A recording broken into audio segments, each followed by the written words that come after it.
Halo anak-anak, apa kabar? Masih tetap dalam keadaan sehat bukan?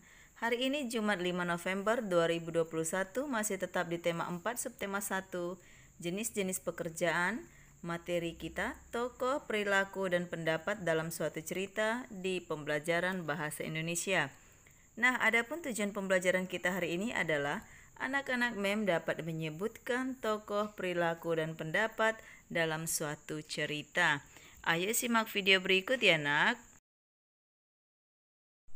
Mengulas isi buku sastra.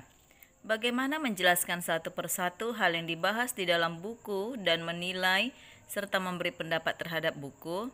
Nah, yang perlu diulas dalam buku pertama data buku, kedua inti cerita, tiga manfaat membaca buku tersebut, lalu yang keempat kelebihan dan kekurangan terhadap buku tersebut. Berikutnya menyebutkan tokoh-tokoh pada cerita.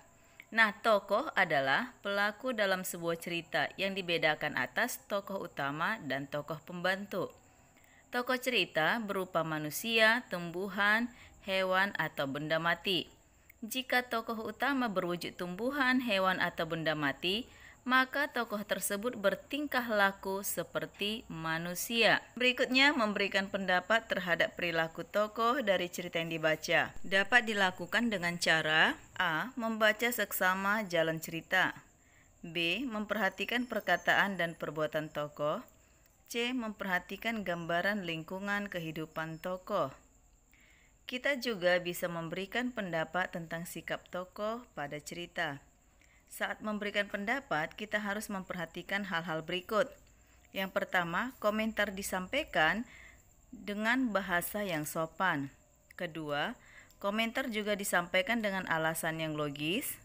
Tiga, disampaikan dengan cara jelas. Dan yang keempat, tidak menyinggung perasaan orang lain. Memberi pendapat tentang inti cerita.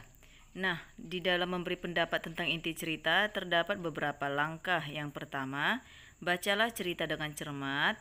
Lalu, carilah paragraf yang memuat permasalahan. C. Carilah penyebab awal munculnya permasalahan tersebut. D. Carilah juga bagaimana permasalahan diselesaikan. Demikianlah pembelajaran kita hari ini. Kiranya anak-anak MEM dapat memahaminya dengan baik. Sekian dan terima kasih. Salam Imago Dei.